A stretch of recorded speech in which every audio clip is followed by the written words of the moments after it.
उलमाए दीन अकाबिरीन का हुक्म है, मुस्लिम पर्सनल लॉ बोर्ड का भी जो हुक्म है, माशाअल्लाह एक पुरअमन तरीक़े से जो हुक्म है उसकी तामील हो रही है। दरअसल मुसलमान सब्र का पैमाना जो है बहुत ज़माने से, बहुत अरसे से सिर्फ़ सब्र ही करते आ रहे हैं हर मामले में। जैसा अभी रिजवान अशरफ साहब ने कहा, चाहे वो मॉब लिंचिंग का मामला हो, बाबरी मस्जिद का मामला हो, 3 तलाक़ का मामला हो, बहुत सारे मामलों में मुसलमान सब्र ही करते आए हैं, अभी भी सब्र कर रहे हैं। लेकिन मुसलमान सिर्फ़ सब्र करने के लिए नहीं पैदा हुआ है। हुकूमत को मालूम होना चाहिए, स्पेशली मोदी जी को, सेंट्रल को मालूम होना चाहिए जुल्म पे जुल्म जो है कि इंतहा हो गई है। ऑलमोस्ट जुल्म की इंतहा जो है एक बहुत दूर पहुंच चुकी है, एंड तक पहुंच चुकी है। मुसलमान सब्र करते करते बहुत थक चुके हैं। इसलिए जैसा हुक्म हुआ है उसकी तामील हो रही है, लेकिन ज़रूरी है कि मुसलमान इस हद तक सब्र करें। लेकिन इसका मतलब सब्र ही ज़िंदगी नहीं है, सब्र ही ज़िंदगी है। सेंट्रल गवर्नमेंट को मालूम होना चाहिए कि जो अभी हाल ही में बहुत सारे मामलात में, ख़ासकर स्पेशली जो वक्फ बोर्ड का जो बिल पास हुआ है, बहुत सब्र किया गया है, लेकिन इस बार सब्र नहीं होगा। सब्र की इंतहा हो चुकी है। लाज़िमी है कि इसको इक़दाम का बिल्कुल मुकम्मल तरीक़े से इसका प्रोटेस्ट कर रहे हैं, इंशाअल्लाह करते रहेंगे। और किसी भी कीमत पे सेंट्रल गवर्नमेंट को ये बिल वापस लेना है, किसी भी कीमत पे। मुसलमान सब्र कर चुके हैं, अब आइंदा सब्र नहीं होगा। सब्र होगा उलमाए दीन को, उन्होंने नबी सल्लल्लाहु अलैहि वसल्लम की विरासत है, उनका हुक्म मानकर, तामील मानकर मुसलमान खामोश हैं। सिर्फ़ इसलिए खामोश हैं कि अमन चाहते हैं। मुसलमान अमन पसंद है, इंशाअल्लाह अमन पसंद ही रहना पसंद करता है।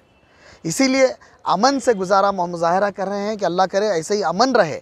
लेकिन मुसलमान मरना भी जानता है, मुसलमान शहीद होना भी जानता है, मुसलमान हुक्म की ताबील करना जानता है, लेकिन कब तक सब्र करेंगे?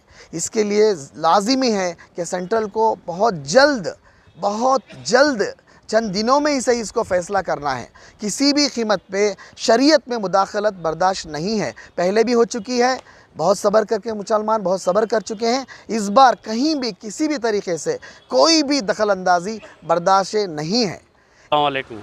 वक्फ बिल रिजेक्ट करने के लिए हर मस्जिद में कल ऐलान हुआ है। इसके बारे में ब्लैक रिबन बना के साइलेंट प्रोटेस्ट कर रहा है, बल्कि हम लोगों के सब मस्जिदों में इत्तला किए गए हैं, तो इसलिए हम लोग कर रहे हैं। क्या डिमांड है आपका? ये वक्फ बिल रिजेक्ट करना है, बस वही डिमांड है हमारी। सेंट्रल गवर्नमेंट से ये मांग रख रहे हैं हम लोग। स्क्रैप करो बोलो। All India Muslim personal board का एक आवाज़ पर जो है पूरे हिंदुस्तान में जो है एक केंद्र सरकार के ख़िलाफ़ एक काला रिबन बंद कर उसके ख़िलाफ़ साइलेंट प्रोटेस्ट किया जाए। इस बात पर अल्हम्दुलिल्लाह पूरे हिंदुस्तान में हर मसाजिद में जो है बहुत सारे सब लोगों ने जो है रिबन बांध कर जो है उसके ख़िलाफ़ प्रोटेस्ट कर रहे हैं।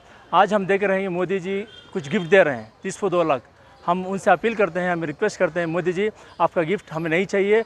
आपकी जो सरकार है जहाँ जहाँ पर रहकर जो मुसलमानों को जो तकलीफ़ दे रही है, उस तकलीफ़ को रोका जाए, उन पर बुलडोज़र को चलाना का रोका जाए। खामखा मुसलमानों को जेल में भरने का काम जो कर रहे हैं वो आपकी सरकार है, उनको रोके। यही हमारे लिए बहुत बड़ा गिफ्ट है। आपका अनाज हमें नहीं चाहिए। ये संदेश में हमारा वो कम रिजेक्ट किया जाए, क्योंकि इससे ना हुकूमत का नाम बहुत ख़राब होने वाला है, और आपके बारे में थोड़ा बहुत अगर मोहब्बत भी है वो भी निकल जाएगी। इससे आने वाले दिनों में बहुत बड़े परेशानी आने वाले हैं, बहुत बड़ा नुकसान होने वाला है। इससे क्या है, केंद्र सरकार का नाम भी बदनाम होगा। हमारी हिंदुस्तान का जो बनने का जो है, जो नौजवानों को का रोज़गार के बारे में बात करें, जो घर नहीं है उनके घर के बारे में बात करें, इसके बारे में फ़िक्र करें, सबका भला होगा। मुसलमानों को पता है कि हम लोग प्रोटेस्ट कर रहे हैं काला बैंड डाल के। वक्फ का जो अमेंडमेंट बिल है वो हम लोगों को पसंद नहीं है। जो सेंट्रल गवर्नमेंट ने पास की है बिल, वो पसंद नहीं है, उसके बारे में एहतजाज कर रहे हैं। ब्लैक बैंड बांध के आए थे आज? जी अल्हम्दुलिल्लाह बहुत से लोग बन के आए थे। साइलेंट प्रोटेस्ट कामयाब हुआ है? जी अल्हम्दुलिल्लाह कामयाब हुआ। आप लोग बखूबी वाकिफ़ हैं कि ये वक्त अमेंडमेंट बिल जो पार्लियामेंट में पेश किया जा रहा है, जो बिल्कुल मुसलमानों के प्रॉपर्टीज़ को ना कब्ज़ा करने की एक साजिश है। और इसके लिए बहुत खुशी की बात है कि हम लोगों ने इतना अच्छा प्रोटेस्ट किया है, जो दिल्ली और बाहर दूसरे मुकामात पर जो प्रोटेस्ट हुए हैं उसके इसमें रखते हुए आज हम लोगों ने बेंगलुरु में भी एक ब्लैक बैंड्स बनकर इसका इजहार किया है। और अल्हम्दुलिल्लाह कम से कम 50% लोग तो ब्लैक बैंड पहने हुए थे और सबके जज्बात एक ही थे कि है ना, हम वक़ाफ़ के प्रॉपर्टीज़ को हाथ नहीं लगाने देंगे। बस उम्मीद है कि इसी तरीके का जो भी है एहतियात के साथ हम लोग काम करें। जो हम लोग मुस्लिम लोग एहतजाज कर रहे हैं वक्फ बिल अमेंडमेंट बिल के लिए, ये इसलिए एहतजाज कर रहे हैं क्योंकि सेंटर के लिए जो अमेंडमेंट बिल ला रहे हैं वो उसको स्क्रैप करने के लिए गुजारिश कर रहे हैं। ये एक साइलेंट प्रोटेस्ट है हमारा, तो हम सब मिलजुल कर ये साइलेंट प्रोटेस्ट कर रहे हैं ताकि ये प्राइम मिनिस्टर इसको स्क्रैप करें। हाल ही में वक्फ बोर्ड अमेंडमेंट बिल गवर्नमेंट ने पेश की है और उसको पास करने का मंसूबा भी तैयार कर रखा है।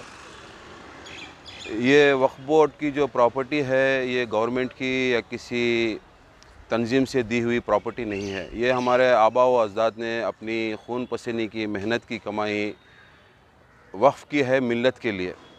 ताकि आपने भी रिबन बांधा है? हाँ जी, अल्हम्दुलिल्लाह मैं भी रिबन बांधा हूँ। इस ताल्लुक़ से जो है ना, अब हम जो है शरीयत में हमें किसी तरह की मुदाखिलात हम नहीं चाहते। हम क्या, कोई मुसलमान भाई, कोई मोमिन भाई जो है ना शरीयत में मुदाखिलात नहीं चाहता इंशाअल्लाह ताला।